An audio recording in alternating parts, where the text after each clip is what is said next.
Her Majesty, Queen Circe, believed her mate's love was absolute. She was wrong. When his betrayal shattered her and she fled the life she once called home, she found healing in another man's arms.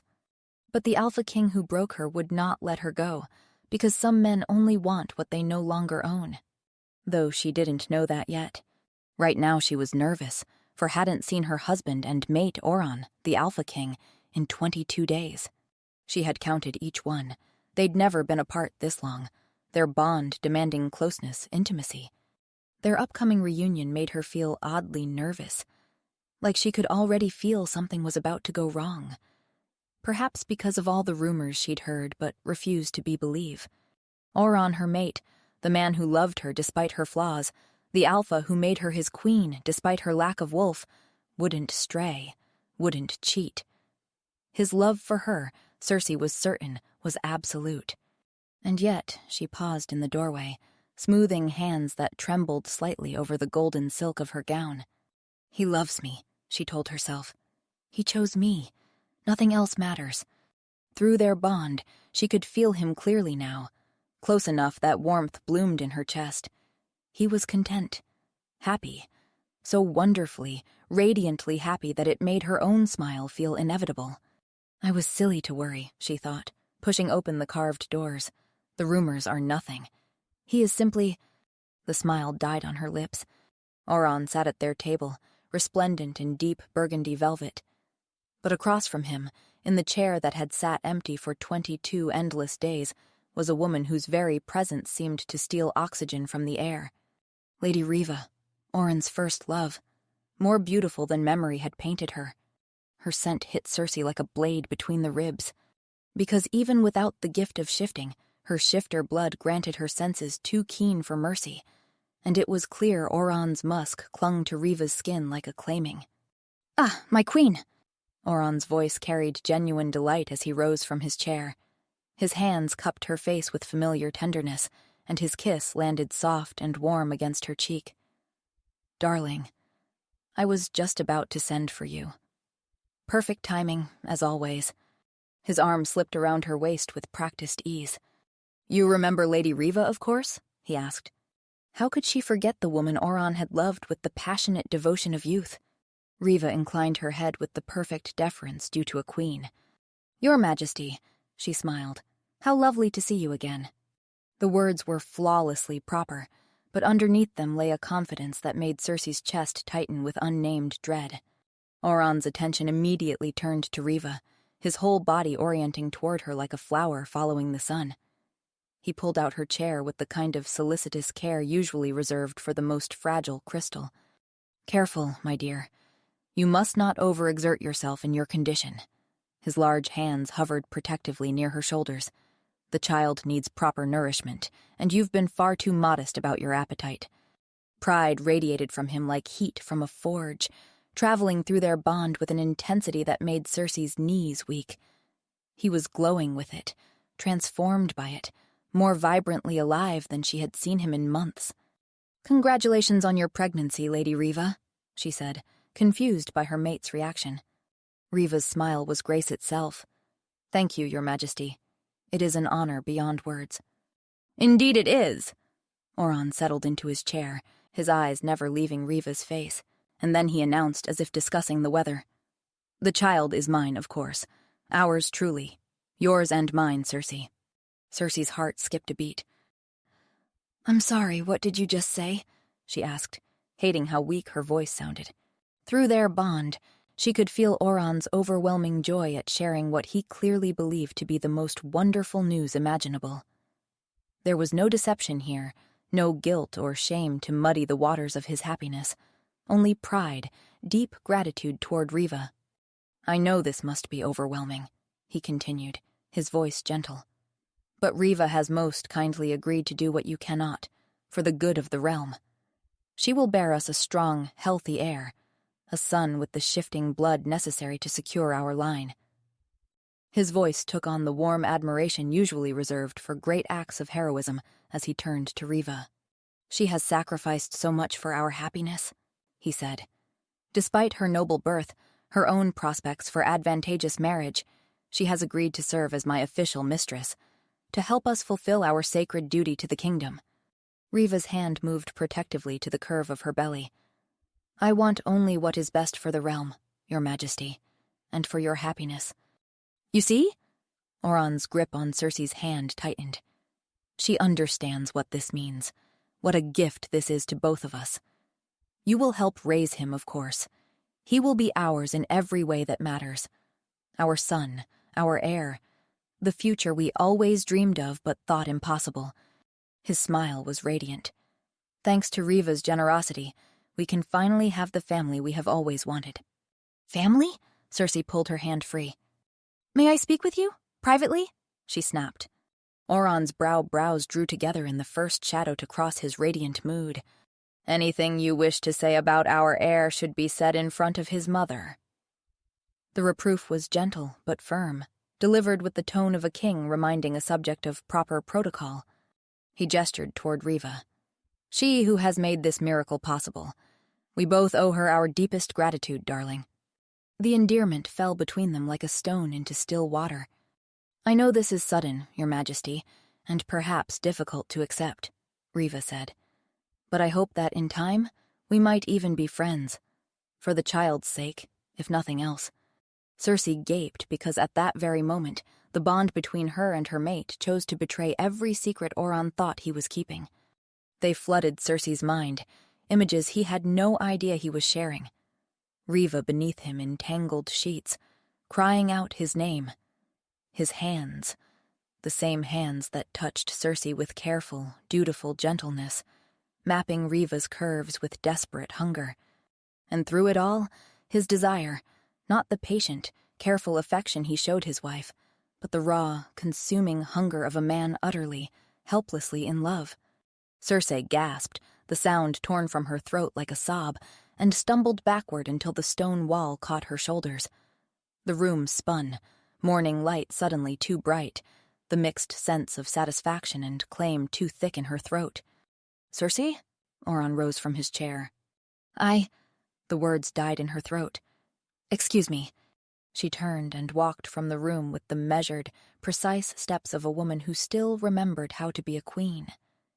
Each footfall echoed against stone floors that suddenly felt foreign, past portraits of kings and queens who had managed to secure their bloodlines without destroying their wives' hearts.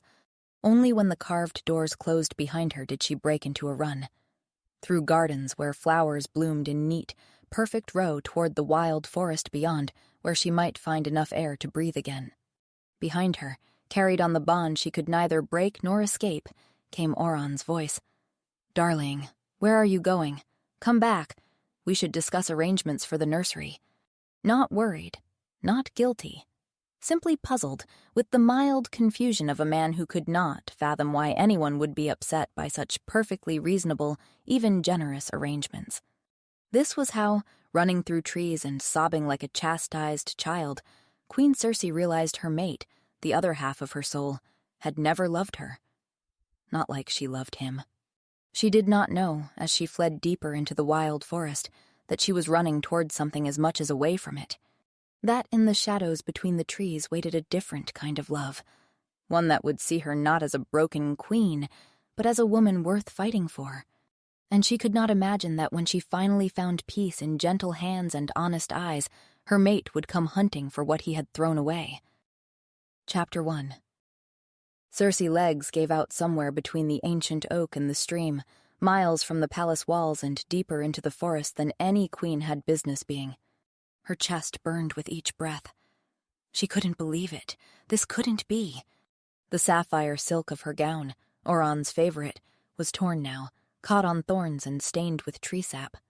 Overhead, a bird called to its mate, the sound clear and sweet, and Circe wondered if birds were ever unfaithful. A mistress, her husband, her mate, the man she loved, had taken a mistress, made her pregnant, and he wasn't even sorry. The bond hummed between her ribs like a plucked string, carrying his contentment across the miles. He was still happy. My love, where are you? His voice drifted through their connection with mild curiosity. Come back. Don't be dramatic. She dug her nails into the dirt until it caked beneath them. Dramatic? Her mate had invited a third party into their union and she was being dramatic? Something inside her chest began to crack along lines that felt inevitable, as if this breaking had been waiting years for the right moment. All those careful smiles when the court physicians shook their heads. All those gentle reassurances that her worth wasn't measured in heirs. "Circe, you're being childish," she heard Auron call out in her mind. "Come home. We'll talk about this." The condescension made her teeth ache. How dare he? How dare he take another woman to his bed and then look at her like she was being unreasonable? A branch snapped in the undergrowth. Circe lifted her head and realized the light had changed. Shadows pooled between the trees, and the cheerful bird songs had given way to the rustle of things that preferred darkness. The forest floor smelled of rot and new growth, of things that lived and died without anyone's permission. Another branch snapped, closer. Something large moved through the underbrush with deliberate patience. The wolf emerged from the shadows like a nightmare made flesh, massive and scarred, with yellow eyes that held no recognition of her humanity. A rogue, feral. It was hungry. She could scent that, too, the sharp edge of desperation that made any predator twice as dangerous. How long since it had fed? Circe scrambled backward, silk skirts tangling as her palms scraped stone and root. The wolf followed with measured steps. Circe saw her death in those yellow eyes. Quick, if she was lucky. She'd never manage to shift. And feral or not, the rogue could probably tell. She was miles away from the palace.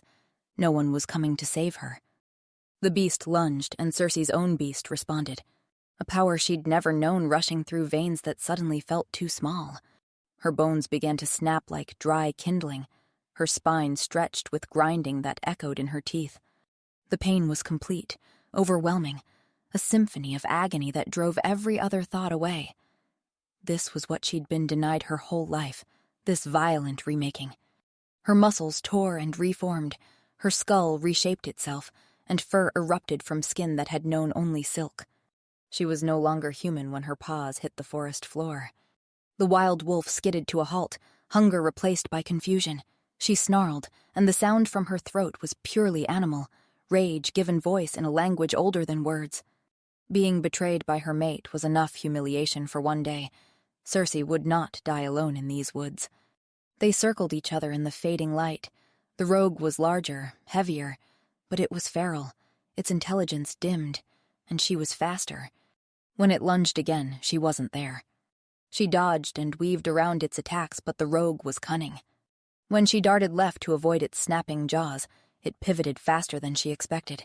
Its teeth closed around her right forepaw with crushing force, and she screamed.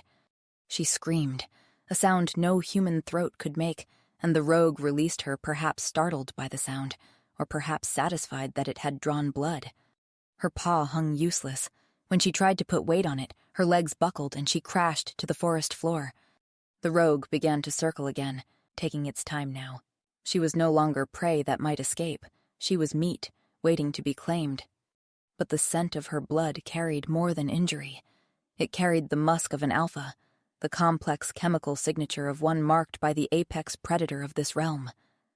The wild creature's instincts warred, hunger against caution. Caution won. With a final growl of frustration, the wolf melted back into the shadows, leaving her alone with her pain and the humiliation of still needing her mate even now, despite his betrayal, and despite her first shift. Chapter 2. Braun. Braun crept through the forest with his wooden bow clutched in sweaty hands, following the deer trail to the stream where Papa had set the rabbit snares. His stomach growled loud enough to scare away any game worth catching, but that couldn't be helped. There hadn't been bread at breakfast, just watery porridge, because Roslyn had eaten the last heel of yesterday's loaf. The traps hung empty again. They'd been empty for 3 days running, and Papa's face was getting that pinched look it wore when the coin purse felt too light and winter seemed too close. Braun was 8, almost 9, old enough to know that one man and one boy couldn't do the work that one man and one woman used to do before Mama died. That's when he heard the whimpering. It came from near the water, soft and broken, the sound an animal made when it hurt too much to care about staying quiet. When he crept closer, bow half raised, he found something that made his breath catch. A wolf lay collapsed beside the stream, its silver-white fur matted with dirt and dried blood. It was beautiful, even hurt. The most beautiful thing Bronn had ever seen that wasn't his mama. "It's okay," Bronn whispered, crouching low. "I won't hurt you." The wolf's ears pricked forward at his voice, but it didn't try to run. Maybe it was too weak. Or maybe it trusted him. "Are you one of them?" Bronn asked. "Can you understand me?" He knew his king was a shifter who could become a wolf, and others roamed these lands. But no, the beast would have shifted back to speak with him. It was just a wolf. Up close, he could see how thin it was beneath the dirt-caked fur. One front paw was swollen and bloody, and its flanks rose and fell with shallow breathing. "You're hungry, aren't you?" he said, reaching for his lunch bundle. Just bread and hard cheese, but the wolf's eyes tracked his movements. "I know what that's like." He held out bread on his palm, trying not to let his hand shake. The wolf hesitated, then leaned forward and took the food with careful teeth. It ate like it was starving, but gently, never once coming close to biting his fingers. "Don't worry," Bronn whispered. "I'll help you. I'll come back tomorrow with more food, okay?" The wolf tilted its head like it understood every word. Bronn barely slept that night. Every time he closed his eyes, he saw those intelligent dark eyes and the way the wolf had looked at him like he was the first kind thing it had encountered in a very long time. He was up before dawn, wrapping leftover rabbit meat in a clean cloth. There wasn't much. Papa was careful with their portions, but it was better than nothing. The wolf was exactly where he'd left it, curled beneath the overhanging roots of a willow tree. "You're still here," Bronn said, relief flooding his voice. "I brought breakfast." This time the wolf struggled to its feet when it saw him, favoring its injured paw but managing to limp forward.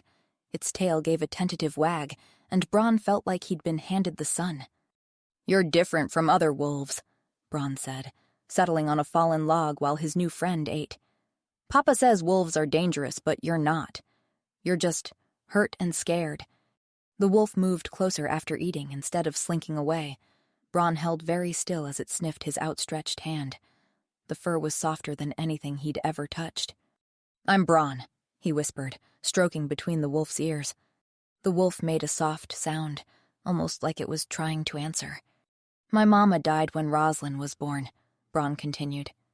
The wolf looked up with those dark, understanding eyes, and Bronn could have sworn it was really listening.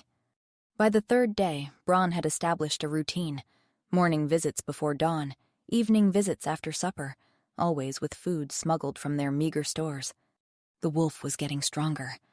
It could walk without limping now, and it had started following Bronn into the forest when he explored. "You miss someone too, don't you?" he whispered, and the wolf pressed its nose against his hand in what felt like agreement. The hardest part was keeping the secret at home. "Where have you been disappearing to every day?" Papa asked at dinner, his sharp eyes missing nothing.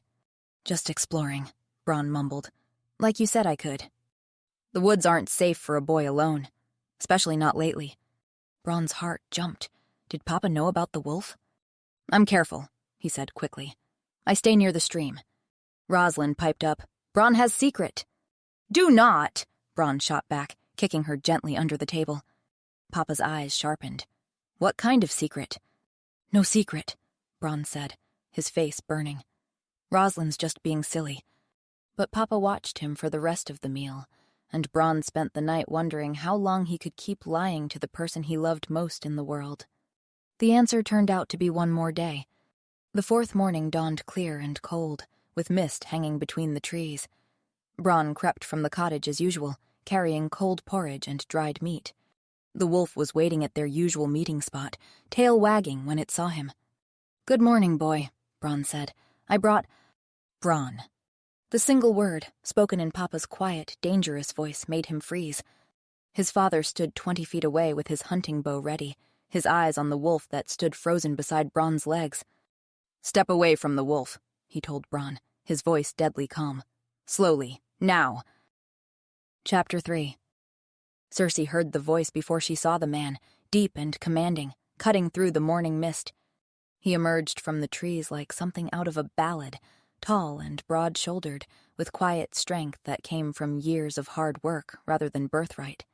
His hunting bow was raised, an arrow nocked and aimed directly at her heart. "Step away from the wolf," he said to Bronn.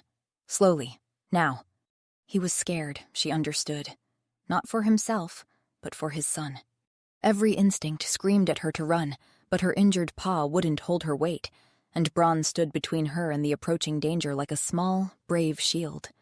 "Papa, no," Bronn started, but his father's voice cracked like a whip. "I said move, Bronn." Terror radiated from both of them in waves she could smell. Circe made her decision. She struggled to her feet, despite the fire shooting through her injured paw, and positioned herself between the man and Bronn. If someone was getting shot today, it would be her. "Get away from my son," the man said. "Papa, he's not dangerous." Bronn's voice cracked with tears. "He's my friend." "That's a wild animal," the man snapped. "He's not wild," Bronn insisted. "He listens. He's been listening for days." "Days?" The father's attention snapped to his son. "You've been coming here for days?" "4 days," Bronn says quietly. "I've been feeding him. He was hurt." The anger began to drain from the man's face as he looked at her injured paw. He lowered his bow and approached slowly, still cautious but no longer treating her as a threat. Circe forced herself to remain still. "Bronn," the man said after a moment, "your wolf is a girl." "What?" "She, not he. This is a female." He crouched near her injured paw. "Infected," he murmured. "Needs cleaning and binding." He looked up at Bronn. "She's been living on what you brought her?" "Yes, Papa." "She should be more aggressive than this. Desperate." His eyes found hers again, and she saw understanding dawning there. He suspected, she thought. Suspected her nature, could see she was too intelligent to be a normal wolf. "Can we keep her?" Bronn asked, his voice bright with hope. "Please, Papa?" "We don't keep wild animals, son." "But she's hurt. She needs us." Circe watched the conflict play across the father's face, responsibility warring with compassion. She knew which would win. Men always chose duty in the end. But he surprised her. "We'll bring her to the shed," he said. "Not the house." Bronn's whoop of joy made her ears ring. "While she heals," the man added firmly. "Then she goes back to the forest." "Ah, temporary, of course. The story of Circe's life." The father returned with a crude wooden cart. "Easy now," he murmured as he lifted her carefully. "This is going to hurt." Circe tensed at being handled by male hands, but his grip was firm without being controlling. He noticed her tension. "I know," he said quietly. "Almost there."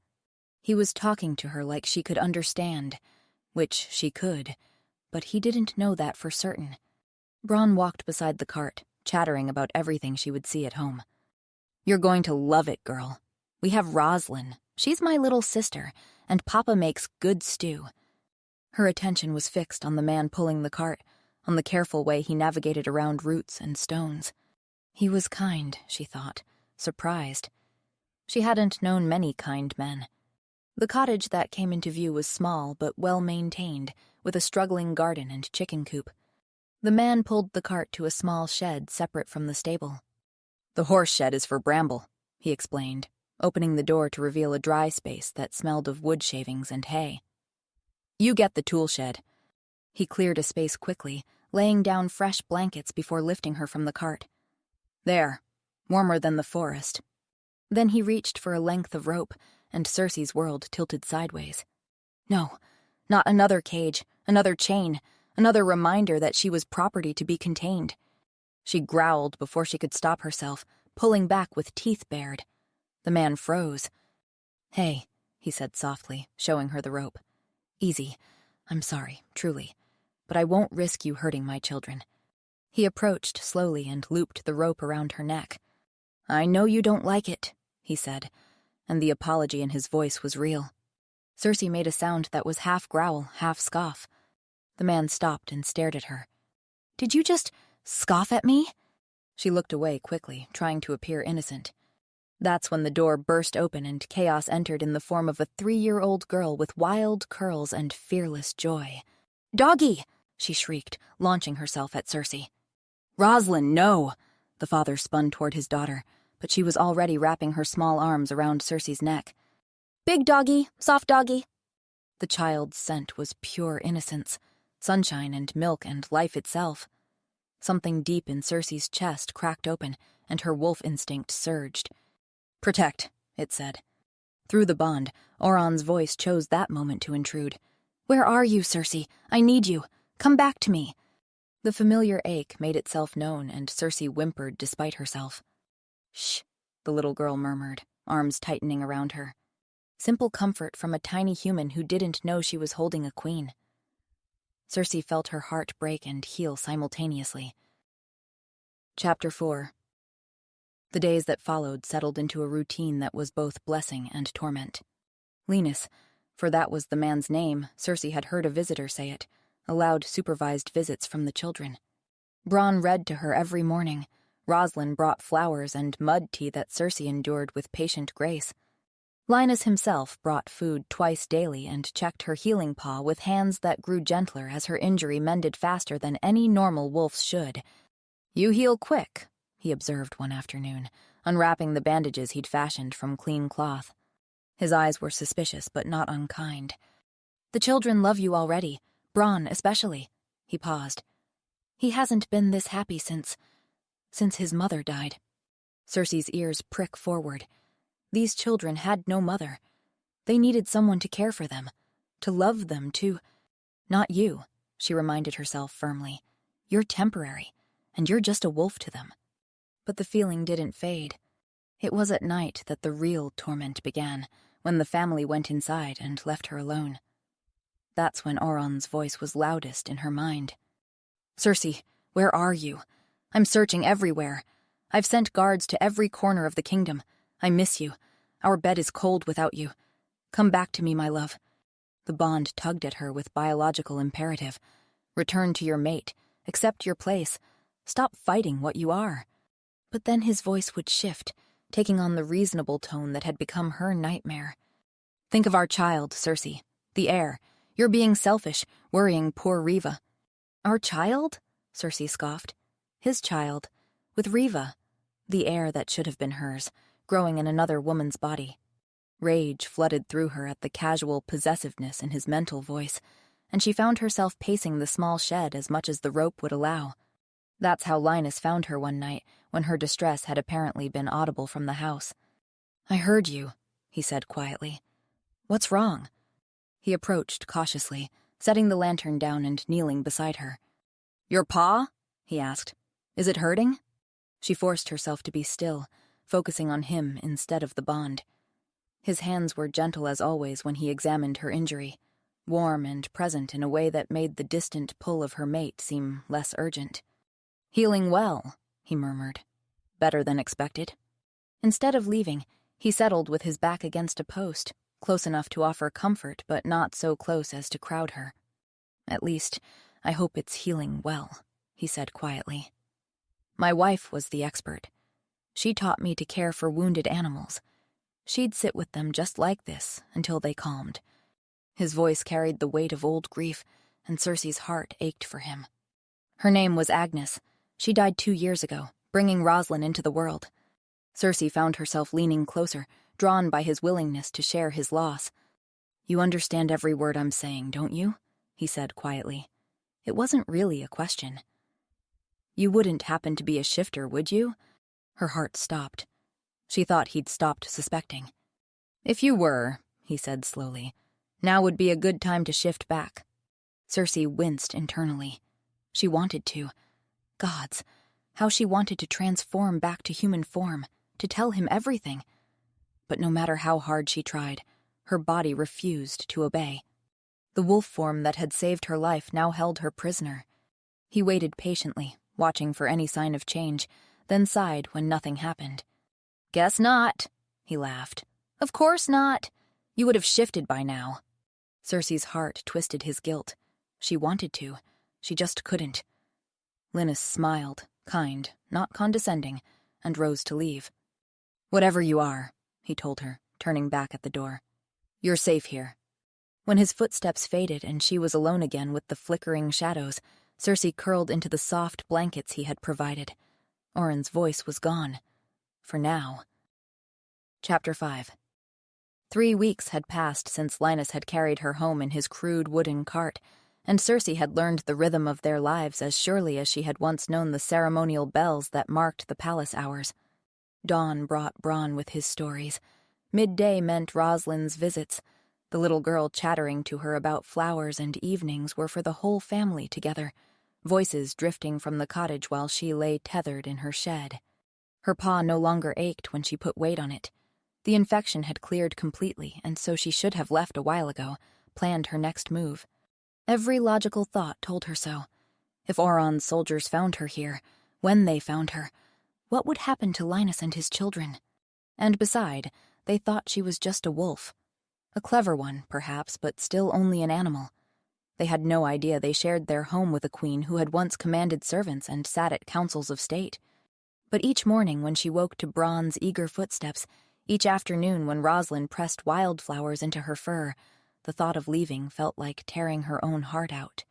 Today felt like all the others at first. Linus had left before dawn with a pack full of winter furs to sell in the village market, promising to return by dark. Bronn had been given the task of splitting the enormous pile of wood that his father had hauled home the day before, and so Circe dozed by the open door of her shed, winter sunlight warm on her fur, listening to the steady rhythm of the boy's work. He was strong for 8 years old, but this was work for a grown man, and watching him struggle with burdens too heavy for his shoulders made something fierce and protective twist in her chest. Her pup, she thought of him now, though she tried to catch herself before the dangerous sentiment could take root.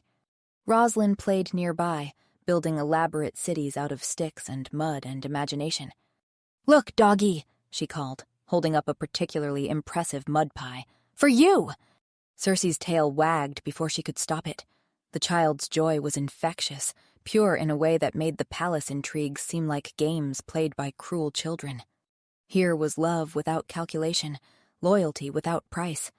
Here was a little pup who needed protecting, whether she acknowledged the feeling or not. The sound of small footsteps changed direction, and Circe's ear twitched with sudden attention.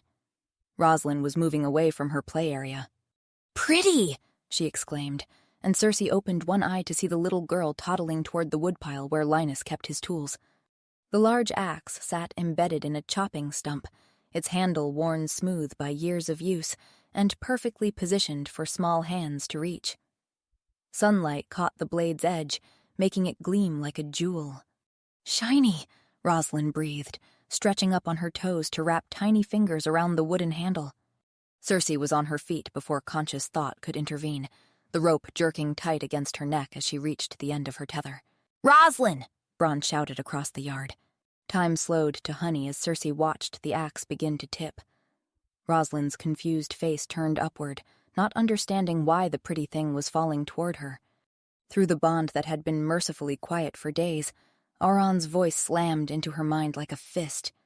"Don't reveal yourself. Stay hidden," he commanded. The bond pulled at her with biological force, demanding obedience, but Rosalind was her pup, hers to protect, and nothing would stop her. Circe slammed the bond shut like a door closing. The shift happened as she leaped, bones cracking and reshaping with familiar agony, fur dissolving into pale skin as she hit the ground hard on human knees, naked hands closing around the axe handle to wrench it sideways and away from Rosalind's face. The momentum carried them both down in a tangle of limbs, Circe's back hitting the packed earth as Rosalind tumbled safely on top of her. "Lady?" she asked, staring down in confusion at the stranger who had appeared where her doggy used to be. Circe tried to smile, though she suspected it looked more like a grimace. Her throat felt raw, voice unused for weeks, but she managed to rasp, "It's okay, little one. You're safe." "Rosalind!" Bronn's panicked shout preceded his arrival by seconds, the boy skidding to a halt when he saw not his sister in danger, but a naked woman holding her in the middle of their yard. His face went from confusion to protective fury. "Who are you?" he demanded, reaching for Rosalind with shaking hands. "Let her go." Circe released the child immediately. "Where's my wolf?" Bronn asked. The question broke her heart. This boy had loved her, had fed her and read to her and treated her with the kind of pure affection she had never known. I'm your wolf, Circe replied. Bronn frowned. Impossible, he said. Your king is a shifter, is he not? Circe asked gently, sitting up slowly. Bronn's brow furrowed. Yeah, so? She held his gaze steadily. So am I, she explained. She watched understanding dawn across his young face like sunrise. He breathed, unable to finish the sentence. I'm your wolf, Circe said simply. And I'm also your queen. Chapter 6. An hour had passed since the world had shifted on its axis, and Circe sat cross-legged on the cottage floor wearing a dress that belonged to a dead woman. Bronn had pulled it from his mother's trunk without hesitation, his young face solemn with the gravity of offering something precious to someone who needed it. So you really are the wolf? He asked for the third time since she had shifted. Yes, Bronn, I really am, Circe said. And you're really the queen? Yes. Heavy footsteps sounded on the porch outside, and Bronn's head snapped toward the door. Papa's home, he said. Circe's heart hammered against her ribs as the door swung open and Linus stepped inside, stopping dead in the doorway. The easy smile faded from his face as he took in the impossible scene before him. A strange woman sat on his floor wearing his dead wife's dress, playing with his children. Papa! Bronn launched himself at his father. She saved Rosalind from the axe, and she's magic. Linus's hand moved instinctively to the knife at his belt, his eyes sharp and assessing as they swept the room. Circe could smell the sudden spike of adrenaline, the protective fury of a father who thought his children might be in danger. Who are you? He asked. She's our wolf, Papa, Bronn insisted. She's a shifter. She changed to save Rosalind. Linus looked down at his daughter, his expression softening slightly at her obvious delight. But when his gaze returned to Circe, wariness still clouded his features. Bronn, he commanded, take your sister upstairs. Now. But Papa... Now. The tone brooked no argument. Bronn's face fell, but he obediently scooped up Rosalind and headed for the ladder to the loft.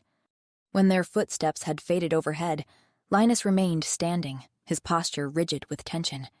From the beginning, he said, his voice still carrying that edge of distrust. Who are you? Circe took a breath, trying to ignore the way his scent still carried anger beneath the familiar notes of wood smoke and pine. My name is Circe of House Nellum. I'm a wolf shifter, though for most of my life I was unable to use my abilities. The first time I managed to shift was nearly a month ago, and I was stuck in that form until... She hesitated, unsure how to explain. Until? Linus pressed. Rosalind was in danger. I suppose the fear helped me change back. She met his gaze directly.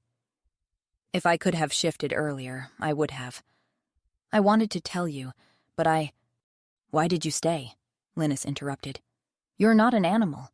Surely it wasn't comfortable for you to sleep in a shed. The subtle reproach in his words made her wince. The children, she said. I've grown quite fond of them, and I have nowhere else to go. Something in her admission seemed to surprise him. His rigid posture relaxed slightly. No? He asked, settling cautiously into his chair. Why not? My mate, She bit her lip. He hurt me, so I left. The change in Linus was immediate and pronounced. He hit you? He asked, the words sharp with barely contained fury. No, he would never hurt me physically. We are mated. Linus frowned. Mated. I feel like this implies something, but I'm not sure what. He and I share a soul bond. His emotions are mine, and mine are his. My pain is his pain, so he wouldn't physically harm me. It would hurt him as much as me. Linus's eyes searched hers. But he did hurt you, he said softly. Circe fell quiet for a long moment. He took a mistress, she said, the words rushing out, to bear him a child, because since I couldn't shift, he was worried my children wouldn't be able to either. The tears came then, and she pressed her hands to her face, mortified. I'm sorry, For a moment, Linus sat frozen, clearly torn between competing instincts. Then slowly, he rose and moved to fetch water and a blanket. Don't apologize, he said gently. I just don't understand what's so terrible about not being able to shift. Circe scoffed through her tears. You wouldn't? You're human. For wolves, rank is everything. We answer to authority, and authority comes from having a powerful wolf. Auron is the king. His heir not being able to shift would be— Hold on. Linus raised his hand. Your mate is the king? Circe paused, realizing her mistake. Oh, yes. The color drained from Linus's face. So that would make you— The queen, yes, Circe confirmed. For a long moment he simply stared at her. The queen, he repeated, voice hollow. The queen of the entire kingdom has been sleeping in my tool shed. Seeing his obvious shock, Circe hurried to reassure him. You didn't know I was the queen, and your shed was— Fine. Linus gave her a look that was equal parts disbelief and dark humor. My point is, Circe said, I had nowhere else to go. I chose to stay, shed or not. That seemed to settle something in Linus. I'm sorry, he said simply. Queen or not, shifter or not, no one deserves to be betrayed by the person they love. The tears came again, and this time when he didn't move to comfort her, she understood it was respect for her space rather than rejection. I don't know what to do, Circe admitted. I don't know how to survive on my own. I've been queen my whole adult life. She looked at him with naked vulnerability. And I'm afraid. The bond is quiet now. I managed to close it when I shifted to save Roslyn, but I don't know if it will stay closed. What if I see him again and I'm too weak to say no to him? Linus studied her for a moment. He was quiet for a long time, his gaze fixed on the fire. You can stay here, he said finally. Circe's head snapped up in surprise. Until you figure it out, he added. You can stay here, with us. Before she could protest, he continued, his voice growing stronger, more certain with each word. You saved my daughter's life today, and before that, you made my son happier than he's been since his mother died. You've been kind to my children, and that matters more to me than titles or politics or kings. He leaned back in his chair. I can't promise it's safe. If the king comes looking— I know the risk, Circe said quickly. I wouldn't blame you if— I'm not finished. His tone was mild but firm. If the king comes, we'll deal with it then. But until then, you're welcome here, for as long as you need.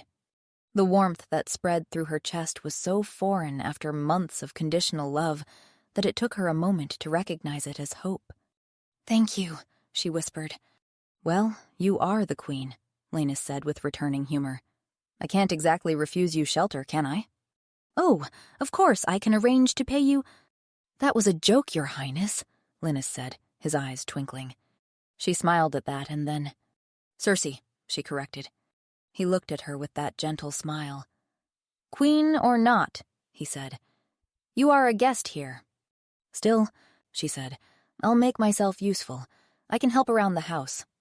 I know you will, he said, and there was something warm in his voice that made her think of safety and belonging. The children will love to have you stay.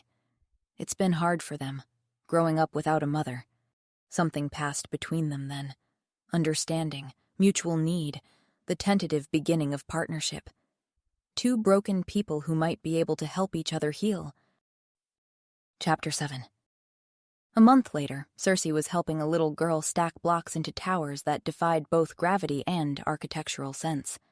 Higher, Mama! Make it tall! Rosalind exclaimed. The name still made her heart squeeze with fierce joy and deeper terror. Like this? She added another block with exaggerated care, and they both held their breath as the tower swayed but held. Rosalind squealed. At the table by the window, Braun hunched over his letters with his tongue poking out in concentration. Circe, how do you spell dragon again? He asked. She moved to sit beside him, spelling slowly, watching as he formed each letter with careful strokes. Will you tell me the dragon story again at bedtime? He asked. If your papa doesn't mind. Papa likes your stories too, Braun said. I see him listening from the doorway sometimes. Heat crept up Circe's neck at the thought of Linus standing in the shadows, watching her with his children. Yesterday morning, she had caught him doing exactly that, his dark eyes soft with something that might have been wonder. You're very patient with him, Your Highness, he'd said, that gentle formality that both warmed and frustrated her. How many times must I ask you to call me Circe? She'd replied. His smile had been sheepish. At least once more, Your Highness. The memory made her stomach flutter. There was something in the way he said it. Careful, reverent, like he was protecting some invisible distance between them. The darkness outside was complete now, and worry gnawed at her with increasing urgency. Linus should have been home hours ago. She settled the children for bed with stories and gentle touches, but her attention remained fixed on the empty doorway. When movement finally came from the porch, it wasn't the confident stride she'd been hoping for. Circe opened the door and found Linus sitting on the steps, his bow forgotten beside him and a bottle clutched in his hands. The sharp scent of alcohol hung in the cold air. "Linus?" He startled and looked up, his eyes unfocused. When he spoke, his voice was rough with drink and something deeper. "Circe, are you all right?" His words carried the careful precision of a man trying not to slur. "I was going to ask you the same thing." Me? No, I'm fine." He gestured vaguely toward the forest. "Just needed some air." Her eyes dropped to the bottle, and he followed her gaze with a grimace. "Ah, right." He set it down with exaggerated care. "Not my best moment." Without invitation, she settled beside him on the step. The cold bit through her wool dress, but she ignored it. "This isn't like you." "No," he said with a laugh that held no humor. "It's not. It's the anniversary," he said finally, his voice cracking, "of Agnes's death. 3 years today." Circe felt her heart squeeze with sympathy. "Most days I'm better," Linus continued, the alcohol loosening his tongue. "Good, even." His eyes found hers in the moonlight. "Especially lately. The children are happy. The house is warm again." He paused. "But today I just miss her." "You're freezing," she said, extending her hand. "Come inside." He swayed slightly when he stood, so she stepped closer. His hand found her waist, supposedly for balance, but his fingers lingered there even when he'd found his footing. "Steady," she murmured, aware of the solid heat of him pressed against her side. Inside the cottage, she urged him into the large chair by the fire. "Sit," she said. "You need warmth." She fetched blankets from the chest, and when she returned, found him watching her every movement with an appreciation that was far from subtle. "Here." She handed him the blanket, but instead of taking it, he caught her hand and tugged gently. "Stay here." Before she could think of reasons to refuse, she found herself settling on the thick rug at his feet, his fingers threading through the dark strands of her hair. "Beautiful," he murmured, so quietly she almost missed it. Heat crept up her neck. "You've been very kind to me, Your Highness," he said, his hand slipping from her hair to cup her cheek. "I've asked you to call me Circe," she said, trying to keep the hurt from her voice. "I know, but I prefer not to." "And why not?" she asked, heart rate picking up. "So I don't forget what you are." Circe tensed. "What I am." Linus leaned down then, bringing his face level with hers, close enough that she could feel the warmth of his breath against her lips. "A beautiful royal," he murmured, his voice rough with want, "far above my station." Understanding dawned, and with it, a giddy rush of relief. "You think I'm beautiful?" she breathed. She watched his pupils dilate as color flooded her cheeks. "Look at you," he said softly. "You're blushing." His voice held a note of wonder. "That's very charming, Your Highness." The hand on her face drifted down to trace her jawline, then lower to brush across her bottom lip. "Is that because of me?" he asked, smiling. His scent changed completely then, the familiar comfort of wood smoke and earth suddenly sharp with unmistakable hunger. She couldn't suppress the soft sound that escaped her throat, half whimper, half moan. "Circe," Linus breathed, and it was the first time he had used her name without prompting. When he leaned down from the chair, slowly, his hands framing her face, she rose on her knees to meet him. Their lips came together in a kiss that started soft and questioning, but within heartbeats turned desperate and hungry.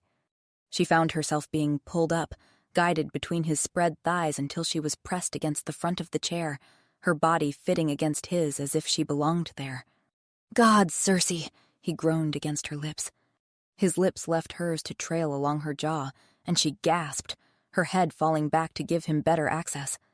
"You're so soft," he murmured against her throat. Her hands found their way under his shirt, palms flat against the warm skin of his chest. He made a sound low in his throat, half growl, half plea, and suddenly his mouth was on hers again, more demanding this time. This was what she had been craving without even knowing it, this feeling of being wanted. She was drowning in sensation when he pulled back to look at her, his eyes glassy and unfocused. "You're beautiful," he slurred, the words running together as he reached for her again. Reality crashed back, the empty bottle on the porch, the grief that had driven him to drink. "Wait," she breathed against his lips. "Lanus, perhaps we should—" "Should what?" he murmured, trying to pull her closer. "He's drunk. He's grieving. He's not himself." "We can't," she said more firmly. "I can't. Not when—" His face crumpled for a brief moment, then he released her from between his knees. "You're right," he said quietly. "Of course you're right. What was I thinking?" "This was a terrible idea," he said, pushing himself up from the chair. "You've been nothing but kind," he said, backing toward the hallway.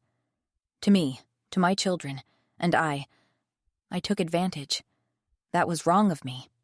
"No, that's not what I meant," she attempted. "Forgive me, Your Highness." The formal address was back, a wall built of guilt and propriety. I need to sleep this off." He turned and disappeared down the hall toward his room. She heard his door close with a soft click, leaving her alone by the dying fire with swollen lips and a heart that hammered against her ribs like a trapped bird. Chapter 8. Circe had slept badly, if sleep was what one called the restless hours spent staring at the ceiling while her body remembered the taste of Linus's mouth and the weight of his hands in her hair. He had wanted her. She had smelled it, had felt it in the desperate way his mouth had moved against hers. She rose before the children stirred, her hands trembling slightly as she built up the fire and set water to boil for tea. Perhaps he would kiss her again, sober and deliberate, and she could finally breathe freely for the first time in weeks. The door to his chamber opened with a soft creak, and Linus emerged into the main room. Circe's breath caught at the sight of him. "Good morning, Your Highness," he said, his voice carefully neutral as he pulled on his boots. The words hit her like cold water. "Your Highness, not Circe." "Good morning," she managed, watching his face for any sign, embarrassment, regret, even acknowledgement of what they had shared. But his expression was a mask of polite indifference. He stood and reached for his hunting pack. "Thank you for breakfast," he said, though she had not yet prepared anything beyond the water that sat steaming in its pot. "I should check the traps before the children wake," he added, already moving toward the door. "The weather looks to turn, and I want to see what the night brought." Then he was gone, the door closing behind him with soft finality. She stared at the closed door until her vision blurred, then forced herself to move. The children would wake soon and expect their morning meal. But as she went through the motions, slicing bread, stirring porridge, her mind churned. Had he forgotten? Drink could steal memories. Perhaps he remembered nothing of the way he had traced her lips with his thumb, the wonder in his voice when he called her beautiful. If he remembered nothing, then there was no awkwardness to navigate. But instead of relief, that felt like losing something precious before she had even known she possessed it. And worse was the alternative, that he remembered everything and simply did not care? When he finally returned, it was well into the afternoon, his pack heavy with rabbits. He nodded to her politely, thanked her for minding the children, but would not meet her eyes. That evening, they sat down to dinner as they had every night since she had come to stay with them. But the easy warmth was gone, replaced by careful politeness. "Sleep well, Your Highness," he said, the title a blade between them. The pattern repeated itself the next day, and the day after that. It was Bronn who finally gave voice to what they all felt. "Are you angry at each other?" he asked one evening. "You and Papa?" "We're not angry, sweetheart." But even as she spoke the words, she knew they were a lie. There was anger building inside her, hot and bitter. Not at what had happened between them, but at how he was choosing to pretend it never occurred. She was a queen, damn him. She had commanded armies before she'd known him, and now here she sat, reduced to a timid child waiting for scraps of attention. The breaking point came the following day. Linus had returned from town with supplies. "Your Highness, where should I store the extra grain?" he asked without looking up. The casual dismissal ignited something that had been smoldering inside her for days. "The same place it always goes," she snapped. He paused. "Are you feeling unwell?" The polite concern was the final straw. She set down her knife with more force than necessary. "Oh, I'm fine," she said, the words sharp enough to cut. They stood in silence, the air thick with unspoken tension. "Your Highness," he began, but she cut him off with a sharp shake of her head. "Don't call me that." She turned toward the door, but his voice stopped her. "Where are you going?" "Out," she said without turning around. "Circe, wait." But she was already grabbing her cloak, already pushing through the door into the cold evening air. The forest welcomed her with its familiar whispers. Here she could admit the truth she had been hiding even from herself. She was in love with Linus, and he did not feel the same. When she found the spare axe that Linus had left embedded in a stump, Circe wrenched it free with more force than necessary. The first swing sent vibrations up her arms, the blade biting deep into the pale wood with a satisfying thunk. All her frustration poured into that single stroke. Thunk! Her stupidity. How many times would she do this to herself? Thunk! Falling for another man who didn't want her. She split the log with vicious precision, each blow landing exactly where she intended. Her hands were beginning to blister, but she welcomed the sting. The gnawing emptiness in her chest was proving far more persistent. The insecurity rose in her like poison, that familiar voice that whispered she was not enough. Suddenly, there was a familiar voice in her head. "Circe." She froze with the axe raised above her head. No, not now." "I feel your pain, my love," Auron said in her mind. The bond that had been mercifully silent for weeks suddenly blazed to life. "Go away!" she snarled aloud, bringing the axe down. "You're suffering," he murmured. "Come home. Let me comfort you." "Whatever happened there," Auron continued, "whatever that man did to hurt you, you don't belong there, darling. You belong with me." She chopped faster, harder, trying to drown out his voice, but the bond was open now and... "Circe." The shout cut through her mindless rhythm like a blade. She spun toward the sound, axe still raised, and found Linus striding through the underbrush. "What in the seven hells do you think you're doing?" he demanded. "You're bleeding." She didn't lower the axe. "I'm fine," she said, her voice hoarse from unshed tears. "Go back to the cottage." Like hell. In one fluid motion he stepped forward and caught the axe mid-swing, his larger hands closing over hers on the handle. "You'll hurt yourself," he said softly. "I'm a shifter." The words came out bitter, dismissive. "I'll heal fast." She tried to twist away from him, but his grip was iron. "Let me go." "What's wrong?" Linus demanded, searching her face. "Circe, what's wrong?" She stopped fighting then, going very still in his grip as all the rage and hurt rose up to choke her. "You kissed me," she accused. "You kissed me, Linus."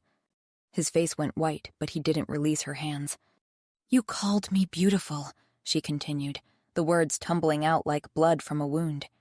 "You wanted me. I could smell it. And then you—" Her voice cracked. "You pretended it never happened. Do you even remember?" The question emerged raw and desperate. Linus stared at her for a long moment. "I remember," he said quietly. The simple admission hit her harder than any elaborate explanation would have. "Then you regret it," she said, throat tight. "Of course I do," Linus said. She went very still in his grip. She had expected it, had prepared herself for this exact response, but hearing it... "How could I not regret it?" Linus continued, his voice rough with anguish. "You're a queen, Circe." He stepped closer, close enough that she could feel the heat radiating from his body. "I'm not presumptuous enough," he said, his gaze burning into hers, "to fancy myself worthy of a queen." Another step brought them almost chest to chest. "Especially," he added, voice dropping to something barely above a whisper, "especially if that queen is you." She gaped at him, unable to process what she was hearing. "I'm not a queen anymore," she said. "I'm just a woman you kissed and—" She couldn't finish. The words were too big, too dangerous, too close to admissions she wasn't ready to make. Linus's face fell as he watched her cry. His hands released hers only to slide up her arms to her shoulders, finally coming to rest against her face with a gentleness that made her heart stutter. "Forgive me," he whispered, "for kissing you when I had no right, and for leaving you." He leaned closer until their foreheads touched. "And," he added, breath hot against her lips, "for pretending it never happened when it's all I've been thinking about ever since. When it's about all I can do not to do it again." She couldn't suppress the sound that escaped her throat, half moan, half whimper. "Do it again," she breathed, not asking but commanding with all the authority of the queen she had once been. "Circe!" His voice was strained, barely holding on to the last threads of restraint. But before either of them could close the final distance between want and action, the sharp crack of a breaking branch echoed through the forest. They both froze, still tangled together but suddenly alert to the sound of approaching footsteps, many footsteps, moving with the disciplined rhythm of trained soldiers. Through the trees came a flash of gold, armor catching the afternoon light like a beacon. Then another and another, until a full dozen guards in royal livery emerged from the forest. And at their head, tall and regal and utterly, impossibly present, walked King Auron. Chapter 9. His golden hair caught the light like a crown, his handsome features arranged in an expression of relief and joy as his eyes found Circe. The bond between them surged with such force that she gasped aloud. "There you are, my love," Auron said, as he walked toward her with confident strides. "I've found you at last." The shock of seeing him here, in this place that had become her sanctuary, left Circe speechless. Before she could react, Auron stepped close and pulled her into his arms. The mate bond sang with satisfaction at their proximity. "What came over you, my love?" he murmured against her hair. "How could you leave me? Do you have any idea how worried I was?" Through the bond, she felt genuine concern and worry, relief so profound it made her knees weak. "I searched everywhere," he continued. "I sent guards to every corner of the kingdom." She pulled away then, stepping back until she was out of his reach. "What are you doing here, Auron?" she asked. He looked at her as if she'd asked why water was wet. "Looking for you, obviously." His gaze flicked dismissively to their surroundings. "I wouldn't come all the way here for fun." Then his attention focused on Linus with polite disinterest. "And who is this?" he added. "This is Linus," Circe said. "He and his family have kindly allowed me to stay with them." Linus gave a curt nod. "Your Majesty," he greeted. "Yes," Auron said with a dismissive wave. "How kind." He turned back to Circe as if Linus had already ceased to exist. "Now we can finally go home." A sound escaped Linus then, something between a scoff and a laugh, bitter enough to make both royals look at him sharply. "Yes, peasant?" Auron asked. "Anything you'd like to say?" Linus's expression didn't change, but his voice carried careful chill. "It's not my place to say anything, Your Highness." "No?" Auron agreed with satisfaction. "It isn't. However," Linus continued, his tone still perfectly neutral, "if I were the queen, I would say it's bold of you to assume she wants to go anywhere with you." The temperature in the clearing seemed to drop 10 degrees. Auron went very still, his handsome features sharpening. "Leave us!" he commanded, and the words carried all the weight of royal authority and alpha dominance. But Linus remained exactly where he was, meeting the king's gaze without flinching. "I don't think so," he said calmly. Before the situation could escalate further, Circe stepped between them. "Linus!" Her voice carried the authority she had learned in years of managing court politics. "Leave us. This is a private matter." She saw the hurt flicker across his face, quickly suppressed. "Please," she said more gently. For a long moment he studied her face, then he nodded once, sharp and decisive. "I'll be at home," he said, the words clearly meant for Auron as much as for her. "If you need anything." When his footsteps had faded into the forest, Auron's mask of royal composure slipped slightly. "I can't believe you just left," he said, genuine hurt in his voice. "Without a word, without explanation. You closed our bond so completely I couldn't even tell if you were alive." The accusation stung because it carried truth. Through the bond, she could feel the echo of his anguish, days and nights of worry. "I hurt you?" The words came out sharper than she intended. "You don't think you hurt me?" Auron looked genuinely shocked. How did I— What are you talking about? Your mistress, Circe said, the words tasting like ash. Your child. Flaunting them both in front of me and expecting me to be grateful for the privilege. Understanding dawned in his golden eyes, followed by relief. Right. Well, that's in the past now, Circe. He waved his hand as if dismissing a minor inconvenience. All of that is behind us. The casual dismissal made her jaw clench. That's in the past? Yes, of course. His smile was radiant. I felt it, you see, through the bond when it reopened, your transformation. You managed to shift, didn't you, darling? Despite everything, pride flickered in her chest. Yes. Auron's joy was immediate and overwhelming. Before she could react, he had stepped close again and kissed her, a quick press of lips that tasted of triumph. Oh, darling, how relieved I am. This means we can conceive properly now. There's a chance our children won't be defective. Circe went very still in his arms. Defective? Like you are. Well, were. Another casual wave. Then, seeing her expression, his face softened into indulgent affection. Oh, don't look at me like that, my love. You know your lack of wolf doesn't change how I feel about you. Especially now that I can shift, Circe said slowly. Yes, quite. Everything will be perfect now. A cold knot was forming in Circe's stomach. I'm not defective, Auron. I know that, he said quickly. You've proven it now. No. The word came out harder than she intended. I didn't need to prove anything. I was never defective to begin with. Auron chuckled, the sound fond and indulgent. Well, my love, one would say a shifter who cannot shift is— And what of the humans in your kingdom? Circe interrupted. Are they defective? Auron paused, clearly confused. Not defective, just human.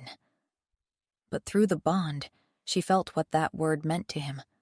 Lesser. Oh, I see what this is, Auron sighed. It's about that peasant of yours, isn't it? Before she could respond, he continued with the air of a man solving a simple puzzle. Yes, I felt your desire for him through the bond. Pretty crass of you not to shield that from me better. The casual criticism hit like a slap. Like how you shielded your many nights of passion with Lady Riva. I was doing my duty, Auron snapped, his composure cracking. And enjoying it a whole lot, Circe shot back. The accuracy of the blow registered on his face, and he recognized he had crossed a line. His expression softened, and he reached for her hands with practiced ease. You're right, he said quietly. I hurt you, and I'm sorry for that. Truly sorry. Consider Riva gone. I'll dismiss her from court immediately. You get rid of your human pet, and we'll never speak of this again. We don't need them, Circe. We're the king and queen. Our children will be perfect. I know it. He extended his hand to her, his golden eyes warm with genuine love. I love you, Circe. Let me prove it to you. Let me fix this. For a moment, she almost reached for him. The bond hummed with his sincerity, his desperate need to make things right. This was the man she had married, offering her everything she had once thought she wanted. But the words echoed in her mind. Your human pet, spoken with the same casual dismissal he used when telling her to be grateful to Riva. Like she had to accept whatever he said because she was less. Will you come home with me? Auron asked. Circe stared at his outstretched hand and saw everything it represented. Safety, certainly. Love, of a sort. A return to the life she had known, the role she had been trained to fill. All she had to do was take it, and she could be queen again.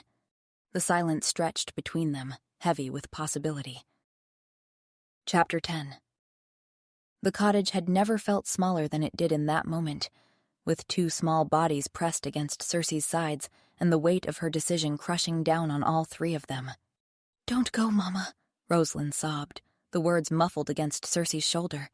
Please don't go. Each repetition felt like a knife twisting in Circe's chest. She wrapped her arms tighter around both children, breathing in their familiar scents. It's not forever, she whispered. I promise, little love. We'll see each other again. Braun pulled back to look at her. When? He asked. Circe's throat closed around the honest answer that she didn't know. "As soon as possible," she said, and meant it with every fiber of her being. The sound of horses outside broke the moment, hoofbeats on packed earth that announced the end of whatever time she had left. Through the window, she could see Auron waiting with royal patience, and beside him stood another horse, saddled and ready. The children walked with her to the door. Linus waited by the horses, his face carefully neutral, but his scent carrying undercurrents of unease that made her wolf whine with distress. She should have explained, should have taken him aside and told him exactly why she'd decided to leave. But when she had announced her decision to return with Auron, Linus had simply nodded. No protests, no questions, no indication that her leaving mattered to him. He hadn't asked her to stay, and she was done chasing after men who didn't want her enough to fight for her. "Your Highness," Linus said with a brief nod. "Linus." She nodded back. He stepped forward and extended his hand to help her mount. "Have a safe trip," he said, not quite meeting her eyes. Before she could respond, Rosalind's voice cut through the morning air. "Don't go, Mama!" The little girl tried to run toward the horse, but Braun caught her around the waist. "Thank you, Linus," Circe managed.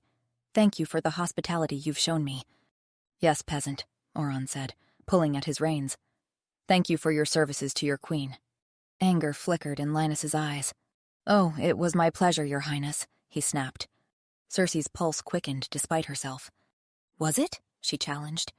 Linus met her gaze directly for the first time since she had announced her departure, and Circe's heart stumbled in her chest. Did he care?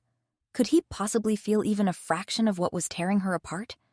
"Absolutely," he breathed, and it sounded like a confession.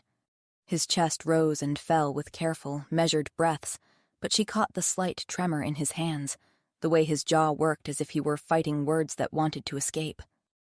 "Well," Auron muttered, "one does have to go home at some point. I'm still her mate, after all. Not that a human would understand what that means." Linus turned to face the king directly. "Perhaps not," he conceded. "In fact, a human would have to wonder, with how little he understands of mating bonds, how one could just decide to go behind his mate's back to conceive a child with another, and then flaunt it as an accomplishment in his mate's face." The silence that followed was deafening. "Well," Auron began, but Circe cut him off with a sharp gesture. "This really isn't any of your business," she snapped at Linus, though the words came out more wounded than angry. Linus's expression hardened.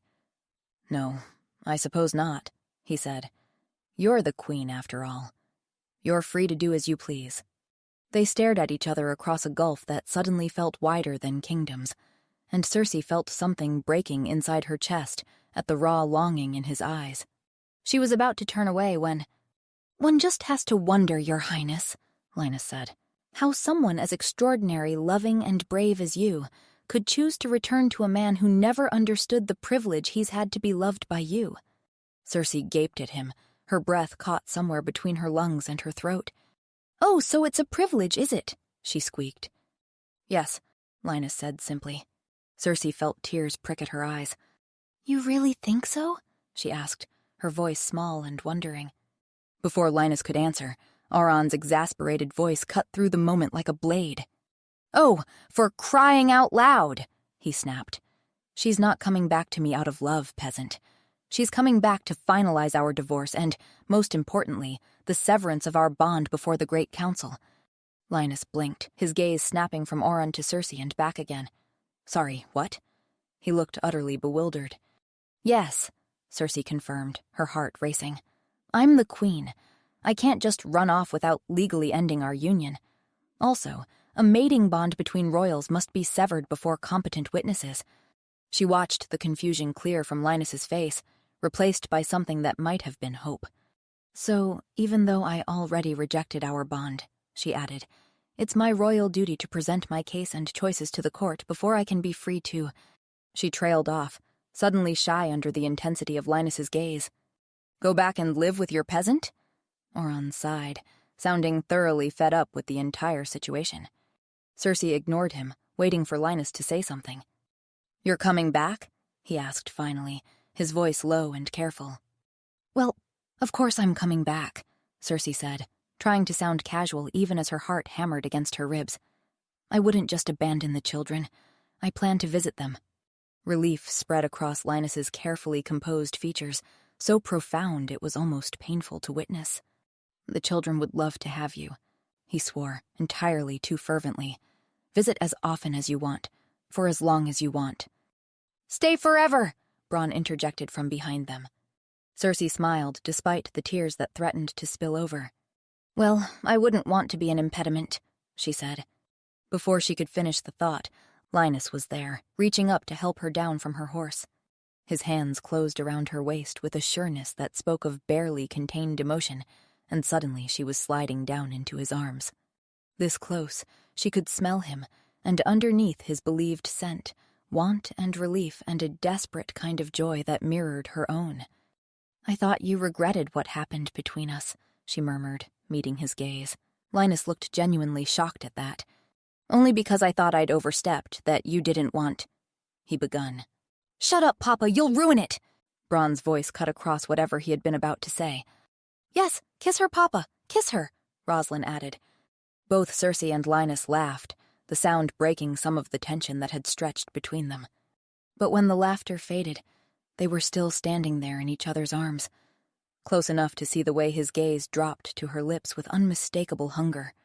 Slowly, giving her every chance to pull away, he cupped her face in his work-roughened hands. Circe, he whispered. And then they were kissing, soft and sweet and full of all the words they hadn't been able to say. When they finally broke apart, both breathing hard, she could hear Braun cheering in the background and Rosalind clapping with delight. I'll come back, she promised, her forehead pressed against Linus's. I'll come back to you. I'll wait, he said simply. We'll all be here, waiting for you to come home. Home. The word settled in her chest like a blessing. She kissed him again, quick and fierce, trying to memorize the taste of him to carry with her on her journey. At the end of it all, she would be free to come back to this place, to her family who loved her for exactly who she was. Thank you so much for listening. I hope you enjoyed this story.